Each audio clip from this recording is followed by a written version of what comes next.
नमस्कार, स्वागत है आपका हमारे स्पेशल मिड डे बुलेटिन में।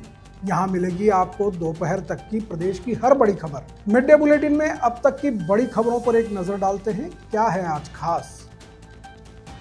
युवाओं के भविष्य के साथ हो रहा खिलवाड़, प्रतापगढ़ में मनी लॉन्ड्रिंग और ऑनलाइन ठगी का फैला जाल। परतापुर में काशी के रामलीला मंडल द्वारा रामलीला महोत्सव का शुभारंभ, ध्वज पूजन व दीप प्रज्वलन के बाद शुरू हुआ मंचन। रोटरी क्लब बांसवाड़ा ने गांधी मूर्ति चौराहे पर किया तुलसी का वितरण, पर्यावरण संरक्षण की दिशा में की पहल। नाथद्वारा में अवैध भाटिया टावर सीज, नगर पालिका द्वारा की गई बड़ी कार्रवाई। बेटी बचाओ बेटी पढ़ाओ और पर्यावरण संरक्षण पर चित्रकला प्रतियोगिता, कृष्ण सेवा संस्थान के सहयोग से हुआ आयोजन। ये थी आज की बड़ी खबरें। अब खबरों को देखते हैं विस्तार से। प्रतापगढ़ शहर और ग्रामीण इलाकों में कुछ विदेशी कंपनियों के एजेंट और धोखेबाज लोग भोले भाले युवाओं और महिलाओं को करोड़पति बनने का सपना दिखाकर उनके भविष्य के साथ खिलवाड़ कर रहे हैं। इन दिनों जिले में मनी लॉन्ड्रिंग और ऑनलाइन धोखाधड़ी का जाल तेजी से फैल रहा है, जिससे युवा अपनी मेहनत की कमाई और समय दोनों बर्बाद कर रहे हैं। Online network marketing, crypto currency, share बाजार और विभिन्न ऑनलाइन गेम्स में फंसा करके ये एजेंट युवाओं की पूंजी और भविष्य को खराब कर रहे हैं।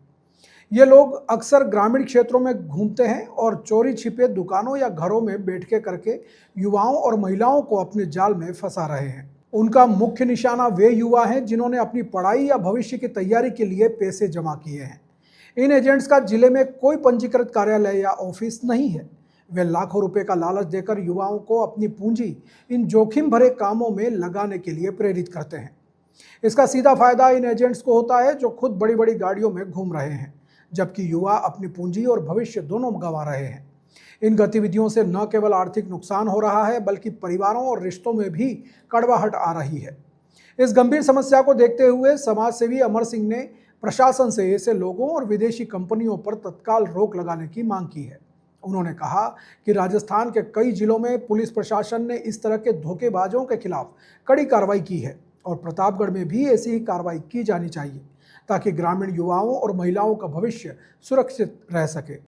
क्रिप्टो करेंसी, जैसे आपको पता है कि आजकल बहुत ज्यादा लोग क्रिप्टो करेंसी की मार्केटिंग यूट्यूब के माध्यम से और डिफरेंट मीडिया चैनल के माध्यम से कर रहे हैं।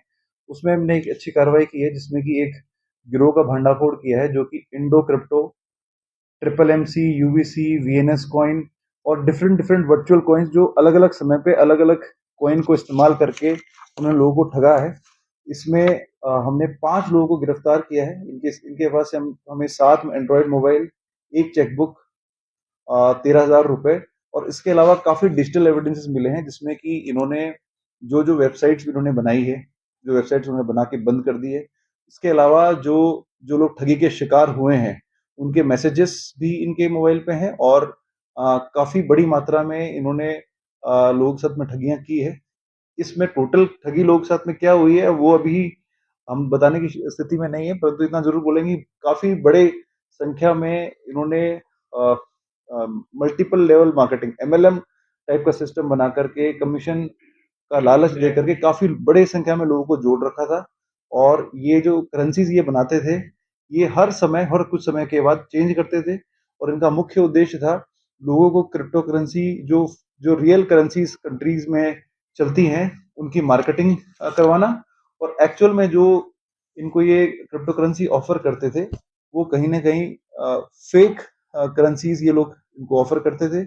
उस करेंसी को मार्केटिंग के माध्यम से एक आर्टिफिशियल बूम ही देते थे और जब वो एक सफिशिएंट अमाउंट ऑफ मनी इकट्ठा हो जाता था, तो उसका पैसा खुद निकाल करके जो ग्राहक थे उनको ठग लेते थे।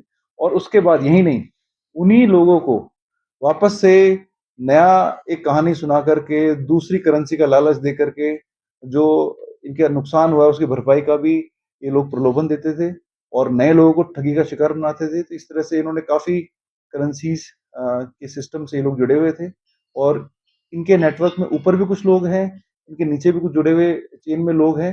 इसमें detail investigation additional SP headquarter के नेतृत्व में की जाएगी और आने वाले समय में विस्तृत अनुसंधान करके अच्छी कार्रवाई करेंगे, जिससे कि कोई भी व्यक्ति भविष्य में क्रिप्टो करेंसी के नाम पे ठगी ना करे। जो लास्ट प्रकरण जिस तरह से अभी ये सोशल मीडिया के माध्यम से ऑनलाइन गेम तथा तरह तरह की शेयर बाजार क्रिप्टो करेंसियों के माध्यम से युवाओं को बहका करके फंसाया जा रहा है। पहले ही युवा बेरोजगार हैं और उनके पास में रोजगार नहीं है, वो अपनी मेहनत मजदूरी की जो कमाई होती है उसको गेमों के चक्कर में या ऑनलाइन क्रिप्टो करेंसी के युवाओं के बहकावे में आकर के लगा देते हैं, जिससे उन्हें बहुत बड़ा नुकसान उठाना पड़ रहा है। और कई युवा तो अपने लक्ष्य से भटक करके कई युवाओं ने सुसाइड तक करने पे मजबूर हो गए हैं, तथा कुछ लोग अपने निजी स्वार्थ के लिए शहर व गांवों के अंदर घूमते हैं, बड़ी बड़ी गाड़ियों से आते हैं और युवाओं को, महिलाओं को तरह तरह के बड़े सपने दिखाते हैं और दिखाने के बाद में उनकी निजी पूंजी को फंसा देते हैं और फंसाने के बाद में फिर उनको बोलते हैं कि आप भी 2, 5, 10 अपने रिश्तेदारों को, दोस्तों को इस गेम में या इस करेंसी में जोड़िएगा, जिससे बहुत बड़ा एक आपसी मनमुटाव भी हो रहा है, रिश्तों के अंदर दरारें पड़ रही हैं और वो लोग अपने स्वार्थ के लिए युवाओं को फंसा रहे हैं। श्राद्ध पक्ष के पावन अवसर पर प्रतापपुर के नया बस स्टैंड पर रामलीला महोत्सव का शुभारंभ हुआ। इस महोत्सव का आयोजन रामलीला मंडल काशी द्वारा किया गया है। 10 दिवसीय इस महोत्सव का उद्घाटन हनुमान ध्वजा का पूजन और दीप प्रज्वलित करके किया गया। श्री रामायण प्रचारक मंडल वाराणसी के संचालक अशोक उपाध्याय काशी ने बताया कि महोत्सव के पहले दिन शुक्रवार की रात्रि को भगवान राम के जन्म का मनोहारी मंचन किया गया। इस दौरान बड़ी संख्या में दर्शक मौजूद रहे। उन्होंने जय श्री राम के जयकारे लगाकर पूरे वातावरण को भक्तिमय बना दिया।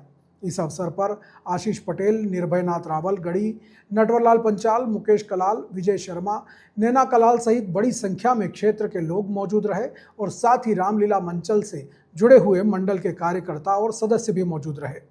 इस दौरान भक्तों ने रामलीला मंचन का भरपूर आनंद लिया और भगवान राम के जन्म पर जयकारों से पूरा पांडाल गूंज उठा।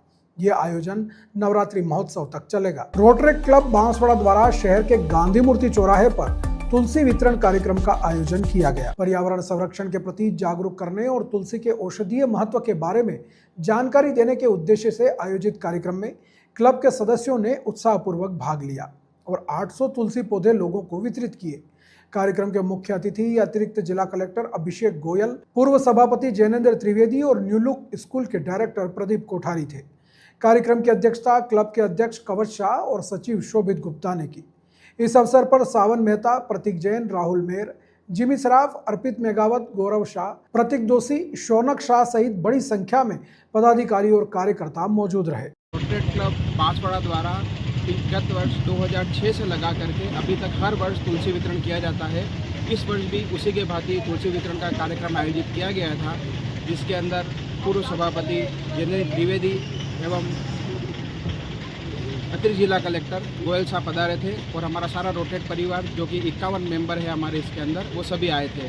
और आज 800 तुलसी के पौधे वितरण किए गए हैं, जो कि हमारा एक हर साल एक कार्यक्रम रहता है, घर घर तुलसी हर घर तुलसी, जो कि एक तुलसी सनातन धर्म में एक तुलसी का पौधा एक बहुत मान्यता रखता है। उसको बढ़ाते हुए, उसको देखते हुए हर घर तुलसी की हमने एक जो परिपाटी उसको हर साल हम आगे बढ़ाते हैं और उसी वर्ष के हर वर्ष के भांति इसी साल भी हमने इस चीज़ को कंटिन्यू रखते हुए इस वर्ष हमने 800 पौधे हमने वितरण करे हैं, जिसमें लोग आपके द्वारा देखा गया कि लोगों को कितना उत्साह था और सबको हमने तुलसी के पौधे वितरण करे हैं। और यही प्रार्थना करते हैं भगवान से भी कि सब लोग जो तुलसी लेके गए हैं वो अपने घर में उसको स्थापित करें और उसको बड़ी करें और हर वर्ष रोटरी क्लब इसी की तरह हर साल इस तुलसी वितरण का कार्यक्रम करता रहे। धन्यवाद। राजसमंद जिले के नाथद्वारा में बोहरा पेट्रोल पंप के पास स्थित अवैध भाटिया टावर को नगर पालिका ने सीज कर दिया है। यह टावर लंबे समय से विवादों में था और लगातार इसमें अनियमितताओं का मामला सामने आ रहा था। हाल ही में आई ऑडिट रिपोर्ट में इस टावर को 24 घंटे में सीज करने का नोटिस जारी किया गया था, जिसके बाद यह कार्रवाई की गई। जानकारी के अनुसार टावर के चारों ओर सेटबैक एरिया नहीं छोड़ा गया और इसमें व्यावसायिक गतिविधियां भी चल रही थी, जो कि नियमों का उल्लंघन है।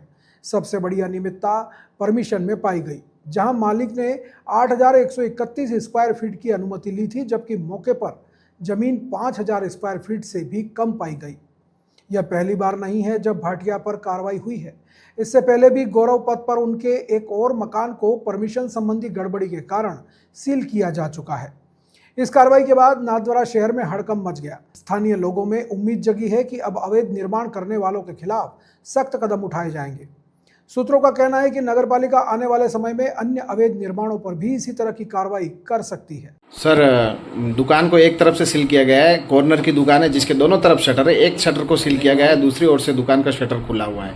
और जो म्यूजियम का जो गेट है, जो उनका जो म्यूजियम है, एक जो मेन गेट है उसको सील किया गया है, जबकि एक गेट निकासी का और एक गेट एंट्री का है। तो एंट्री वाला गेट उन्होंने सील किया है, निकासी वाला गेट अभी भी नगरपालिका ने सील नहीं किया है। क्या कहना है? मैं आपको बताना चाहूँगा कि जो भाटिया टावर को सीज करने की जो कार्रवाई की गई है, ये निर्माण स्वीकृति के विरुद्ध कार्य किए जाने पर की गई है। अर्थात आवासीय निर्माण स्वीकृति थी और व्यावसायिक जो है उनके द्वारा जो है उसमें कार्य हो रहा था। और इस कारण से नगरपालिका अधिनियम 2009 की धारा 194 7 6 के अंतर्गत यदि दी गई स्वीकृति के विपरीत यदि उपयोग में पाया जाता है तो उसको सीज करने का अधिकार नगर निकाय अधिकारी को है और उसी पावर का उपयोग करते हुए आगे सीज की गई है। और सीज करने में जो अभिगृहित आदेश जो वहाँ पर लगाया जाता है उससे ये माना जाता है कि वो बिल्डिंग सीज है। यदि उसमें किसी एक गेट को खुला छोड़ दिया है, यदि उसको जो है पैक नहीं किया है या कम पैक किया है, तब भी जो है उसका उपयोग नहीं करने के लिए वो जो है निषेध रहता है, मतलब वो पाबंद रहता है। और यदि उसका उपयोग करते फिर पाया जाता है हमारी कमेटी के द्वारा, हमारे तकनीकी अधिकारी द्वारा, तो फिर वो जो है दंड का अधिकारी होता है और नगरपालिका अधिनियम 2009 की धारा के विरुद्ध धारा के तहत उन्हें जो कार्रवाई की जानी है वो कार्रवाई उसको कर होती है। तो इस प्रकार से यदि कोई गेट खुला रह गया तो इसका मतलब ये नहीं कि वो उपयोग करेगा, वो उपयोग जो है नहीं कर सकता। और ऐसी यदि कोई शिकायत पाई जाएगी तो नियमानुसार कार्रवाई की जाएगी। बांसवाड़ा में कृष्णा सेवा संस्थान के सहयोग से उच्च प्राथमिक विद्यालय मोतीरा में बेटी बचाओ बेटी पढ़ाओ और पर्यावरण संरक्षण विषयों पर एक दिवसीय चित्रकला प्रतियोगिता का आयोजन किया गया। इस प्रतियोगिता में विद्यालय की 35 से अधिक छात्राओं ने भाग लिया और रंगों के माध्यम से अपनी रचनात्मकता का प्रदर्शन किया। इस कार्यक्रम का मुख्य उद्देश्य छात्राओं को सामाजिक रूप से महत्वपूर्ण इन विषयों के प्रति जागरूक करना था। कृष्ण सेवा संस्थान की अध्यक्ष सोनू अग्रवाल ने बताया कि बेटी बचाओ बेटी पढ़ाओ अभियान समाज की प्रगति का आधार है, जबकि पर्यावरण संरक्षण हमारी आने वाली पीढ़ियों के लिए भविष्य को सुरक्षित करने का रास्ता है।